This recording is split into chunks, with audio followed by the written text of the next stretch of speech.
Doctor ortho Ayurvedic oil and capsule. अब दर्द भी घुटने टेकेगा।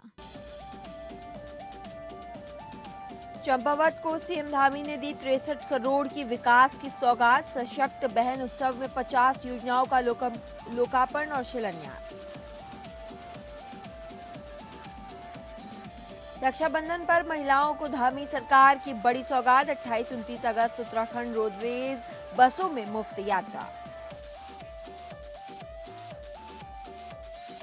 अंकिता के न्याय की राखी लेकर सीएम आवास पहुंची महिलाएं। सीबीआई जांच पर उठाए सवाल। सरकार से इंसाफ और जवाबदेही की मांग। हरक सिंह रावत ने पुलिस कार्रवाई पर उठाए सवाल। कांग्रेस नेता सूरज सिंह नेगी से मिले हरक। धामी सरकार पर साधा निशाना। कांग्रेस नेता ने पुलिस पर उत्पीड़न का लगाया आरोप।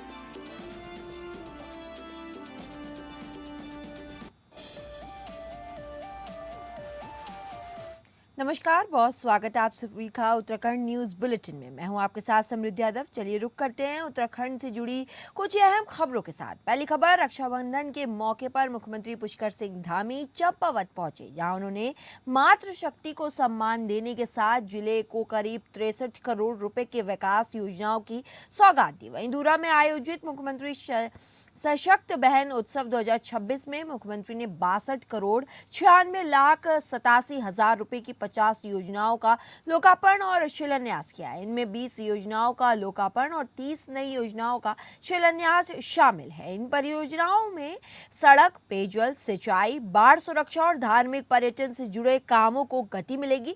वहीं मुख्यमंत्री ने महिलाओं को रक्षा सूत्र बांधकर रक्षाबंधन की शुभकामनाएं दी और कहा कि सरकार का लक्ष्य महिलाओं को सिर्फ योजनाओं का लाभार्थी बनाना नहीं, बल्कि उन्हें शिक्षित, स्वस्थ, सुरक्षित और आर्थिक रूप से आत्मनिर्भर बनाना है। उन्होंने स्वयं सहायता समूह की महिलाओं की मेहनत की सराहना करते हुए लखपति दीदी के बाद करोड़पति दीदी बनाने का लक्ष्य बताया। वहीं कार्यक्रम में मुख्यमंत्री ने कई नए विकास कार्यों की घोषणाएं भी की। साथ ही विभिन्न विभागों और स्वयं सहायता समूहों के स्टॉलों का निरीक्षण किया और बच्चियों के साथ केक काटकर बेटी बचाओ बेटी पढ़ाओ का संदेश दिया गया। उत्तराखंड की महिलाएं हर क्षेत्र में आगे बढ़ रही हैं और आज धुरा क्षेत्र में पूरे चंपावत जनपद की बहनें यहाँ पर आई हैं और उनके उत्पाद आज हर जगह पर उनकी डिमांड बढ़ रही है, मांग बढ़ रही है। और सशक्त बहना उत्सव योजना, ये योजना हम इसीलिए लाए कि हमारी बहनें जो उत्पाद बनाती हैं उनको बेचने के लिए अच्छा स्थान मिले। सभी ब्लॉकों में, सभी स्थानों पर, सभी सरकारी बस अड्डों पर, हमारे रोडवेज पर, रेलवे स्टेशन, एयरपोर्ट और सरकारी जो हमारे कार्यालय हैं, सचिवालय इत्यादि सब जगह पर मिले। देहरादून में हम 13 के 13 जनपदों का एक स्थान बना रहे हैं जहाँ पर ऐसे उत्पाद बिक्री के लिए रखे जाएंगे। सीएम साहब आए, बहुत खुशी हुई। हमारी बहनों के लिए, बच्चों के लिए उपहार लाए थे, कुछ न कुछ गिफ्ट लाए थे। बहुत बहुत धन्यवाद। कैसा लगा आपको सीएम साहब आपके क्षेत्र में पहली बार आए? बहुत अच्छा लगा, बहुत उत्तम लगा। क्या कहना चाहेंगे इस बार फिर से धामी? क्या है आप जो है आगे को भी आना चाहेंगे तो बहुत अच्छी बात। रक्षाबंधन के मौके पर उत्तराखंड सरकार ने महिलाओं के लिए खास पहल की। आपको बता दें, मुख्यमंत्री पुष्कर सिंह धामी ने प्रदेशवासियों को रक्षाबंधन की शुभकामनाएं देते हुए बताया कि 28 और 29 अगस्त को उत्तराखंड परिवहन निगम की बसों में महिलाओं को नई यात्रा का शुल्क दी जा रही है, वहीं सुविधाधारी करी जा रही है। इसी के साथ साथ मुख्यमंत्री ने कहा कि सरकार माताओं, बहनों और बेटियों के सम्मान और सशक्तिकरण के लिए प्रतिबद्ध है। उन्होंने महिलाओं के लिए सुरक्षित, सम्मानजनक और सम्मान अवसरों से युक्त समाज बनाने का संकल्प लेने की अपील की। वहीं मुख्यमंत्री ने एक बार फिर प्रदेश की महिलाओं और प्रदेशवासियों को रक्षाबंधन की शुभकामनाएं दी। हमारी सरकार प्रदेश की माताओं बहनों के कल्याण, सम्मान और सशक्तिकरण के लिए निरंतर काम कर रही है। हर वर्ष की तरह इस वर्ष भी रक्षाबंधन के शुभ अवसर पर उत्तराखंड परिवहन निगम की बसों में राज्य की माताओं और बहनों के लिए 28-29 अगस्त 2 दिनों के लिए निशुल्क बस सुविधा उपलब्ध कराई जा रही है। आइए इस अवसर पर हम संकल्प लें कि समाज में महिलाओं के लिए सुरक्षित, सम्मानजनक और समान अवसरों से युक्त वातावरण बनाने में अपना अमूल्य योगदान देंगे। ईश्वर से कामना है कि प्रेम और भाईचारे का यह पर्व सभी के जीवन में सुख, समृद्धि और खुशियां लेकर आए। एक बार पुनः रक्षाबंधन की हार्दिक शुभकामनाएं। जय देवभूमि उत्तराखंड।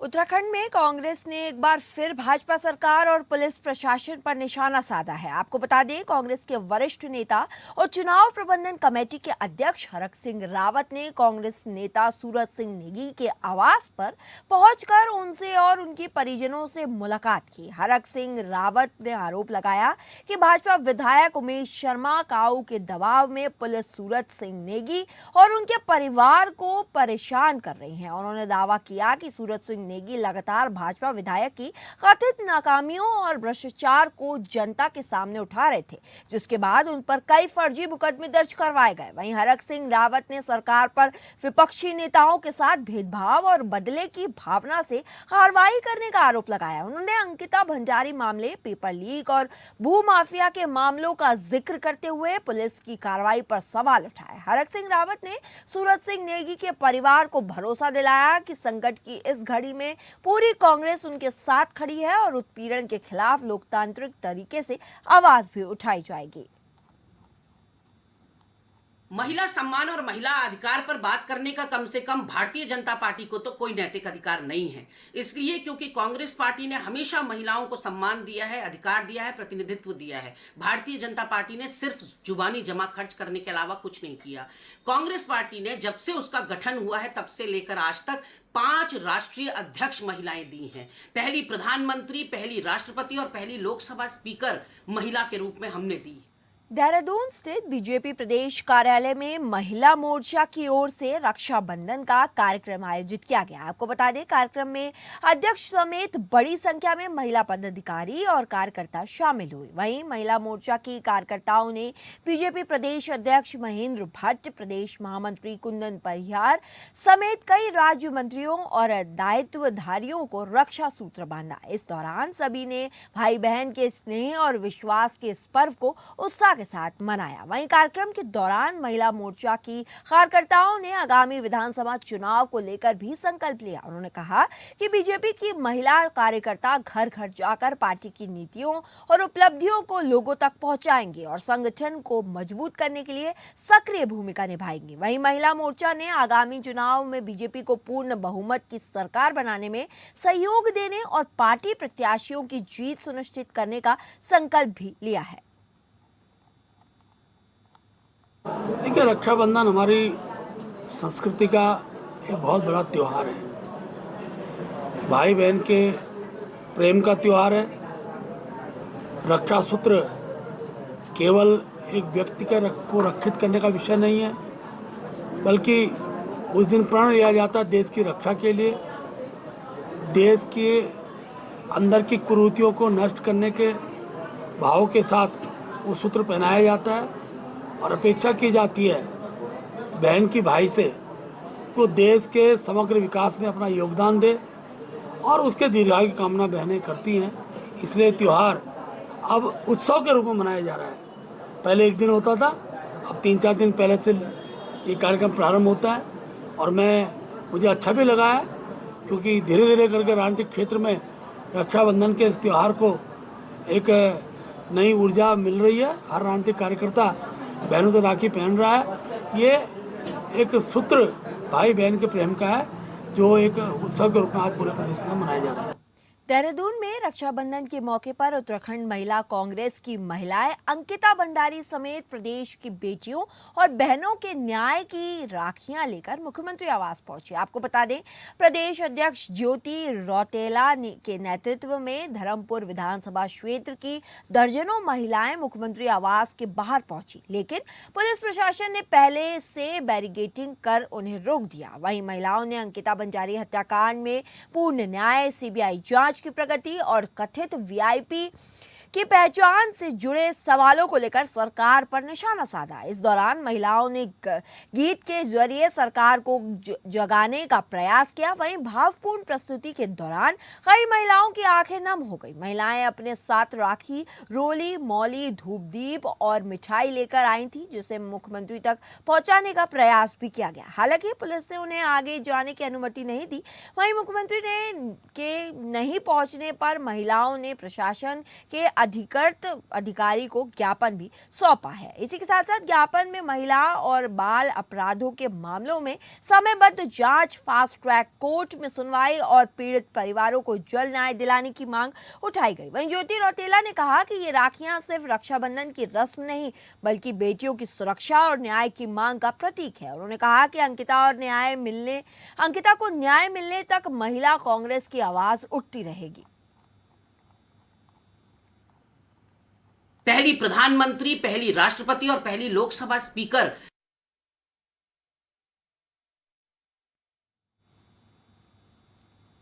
उत्तराखंड के बड़कोट नगर पालिका क्षेत्र में रक्षाबंधन का पर्व इस बार खास उत्साह के साथ मनाया गया। आपको बता दें, भाजपा प्रदेश मीडिया प्रभारी मनवीर सिंह चौहान की अगुवाई में आयोजित कार्यक्रम में यमुनोत्री विधानसभा क्षेत्र की गंगा यमुना के दूर दराज और घाटी संख्या बड़ी से इलाके पहुंची। वहीं महिलाएं में सिंह मनवीर ने बहनों पर भाई के पर कलाई राखी बांधकर भाई बहनों की जो स्नेह और पवित्र रिश्ते का उत्साह बनाया। दीप प्रज्वलन के साथ शुरू हुए कार्यक्रम में भजन, संस्कृति और कीर्तन का माहौल जो है देखने को मिला। वहीं प्रस्तुतियां भी जो बनी थी वो खुशनुमा और लोक प्रसिद्ध बन गई। इसी के साथ साथ राणा मीना गायिका महिलाएं पर प्रस्तुति झूम कर उठे। वहीं जमकर पुरुष ने चौहान सिंह मनवीर ने बहनों के साथ राखी बांधकर रक्षाबंधन का ये पावन पर्व मनाया है।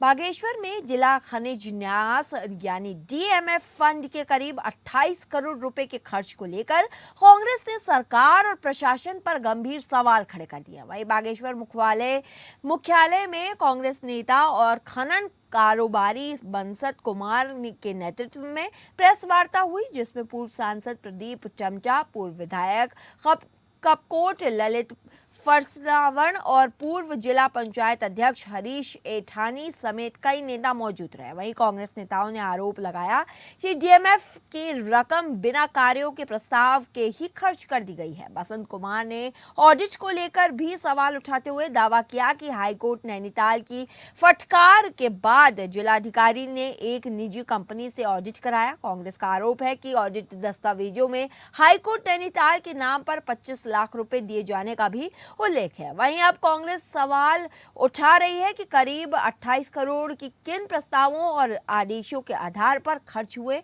और इनसे जुड़े दस्तावेज कहां हैं।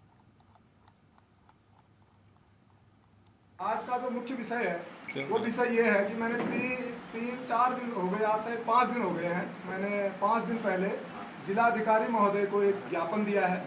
उस ज्ञापन में मैंने ये बोला है कि बागेश्वर जनपद में डीएमएफ फंड का जो घोटाला हुआ है, प्रथम दृष्टया मैं ये नहीं कह रहा हूँ कि वास्तव में घोटाला हुआ ही है, ये कारण इसलिए उत्पन्न हो गया क्योंकि मैंने एक सूचना मांगी थी और उस सूचना में मुझे पर्याप्त डॉक्यूमेंट नहीं दिए गए। और अभी भी मैं ये अपेक्षा रखता हूँ कि वो पर्याप्त डॉक्यूमेंट शायद प्रशासन के पास होंगे, हमारे ऑफिशियल्स सही काम कर रहे होंगे और उन्होंने सही तरीके से उस फंड का इस्तेमाल किया होगा, ऐसी मेरी समझ है। और अगर ऐसा है तो वो डॉक्यूमेंट मेरे को उपलब्ध करा देंगे और अपनी परिस्थिति को साफ कर लेंगे। अन्यथा की स्थिति में मैंने ये बोला था कि मैं जिला अधिकारी कार्यालय के पास धरने पे बैठ जाऊंगा जब तक इस समस्या का समाधान नहीं होगा।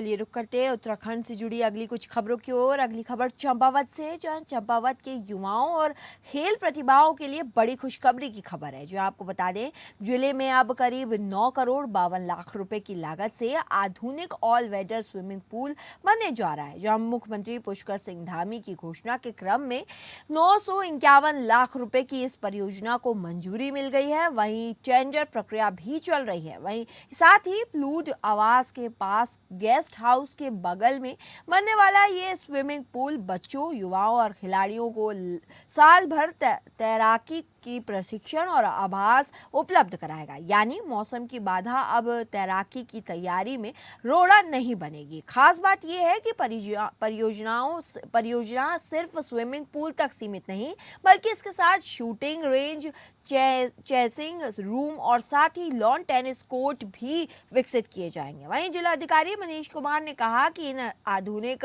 सुविधाओं से स्थानीय खिलाड़ियों को अपनी प्रतिभा निखारने और प्रतिभागियों की बेहतर तैयारी करने का मौका मिलेगा। साथ ही प्रशासन का मानना है कि इस परियोजनाओं से चंपावत में खेल संस्कृति को और मजबूती मिलेगी।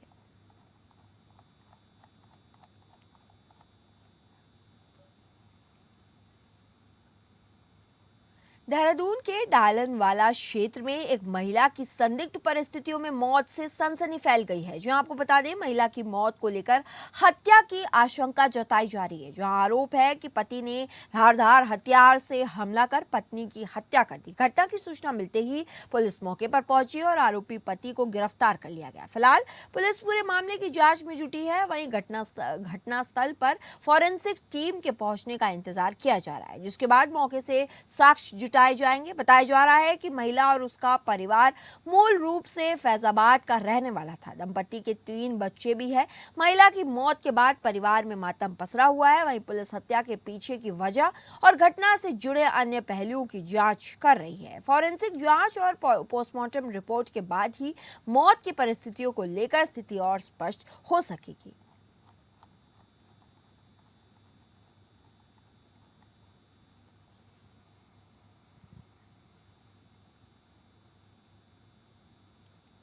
उत्तराखंड में खेल प्रतिभाओं को बड़ा मंच देने वाली मुख्यमंत्री चैंपियनशिप ट्रॉफी इस बार नए रिकॉर्ड को और बढ़ा रही है। आपको बता दें, प्रतियोगिता के लिए अब तक 2,65,000 रुपए से ज्यादा खिलाड़ी ऑनलाइन रजिस्ट्रेशन करा चुके हैं। वहीं पंजीकरण की अंतिम तारीख 31 अगस्त तय की गई है।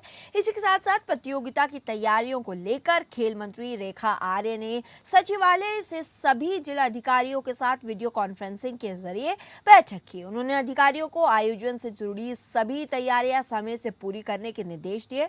वहीं खेल मंत्री ने अधिक से अधिक प्रतिभावान खिलाड़ियों की भागीदारी सुनिश्चित करने के साथ ही आयोजन के लिए जिला योजना से बजट बढ़ाने को कहा है। उन्होंने खिलाड़ियों के लिए बेहतर आवास, भोजन और अन्य जरूरी सुविधाएं उपलब्ध कराने पर भी जोर दिया है। इस वर्ष प्रतियोगिता में 8 से 14 वर्ष और 14 से 19 वर्ष के आयु वर्ग के खिलाड़ी हिस्सा लेंगे। वहीं महिला ओपन वर्ग में 20 से 25 वर्ष की महिलाएं और दिव्यांग खिलाड़ी भी प्रतिभाग कर सकते हैं। वहीं सरकार का फोकस ज्यादा से ज्यादा युवाओं को खेल से जोड़ने और प्रदेश की प्रतिभाओं को बेहतर मंच देने पर है। हमारी 1 तारीख से मुख्यमंत्री चैंपियनशिप ट्रॉफी की शुरुआत होने जा रही है। उसके निमित्त सभी जिलाधिकारियों से आज संवाद कायम किया गया। सभी जिलाधिकारियों को ये स्पष्ट निर्देश दिए गए हैं कि न्याय पंचायत स्तर पर होने वाली प्रतियोगिता हो, विधानसभा स्तर पर होने वाली प्रतियोगिता हो, सांसद स्तर पर होने वाली प्रतियोगिता हो और राज्य स्तर पर होने वाली प्रतियोगिता हो, तो इनकी हमारी पूरी तैयारियां जो है वो हम सुनिश्चित कर लें। खेल विभाग ने, युवा कल्याण विभाग ने अपनी गाइडलाइन भी जो है वो हमारे युवा कल्याण अधिकारी को भी और जिलाधिकारी को प्रेषित किया है। उसी के अनुसार जो है सारा कार्य व्यवहार होना है। फिलहाल इस बुलेटिन के लिए इतना ही। ऐसी और तमाम जानकारी के लिए जुड़े रहिए हमारे साथ।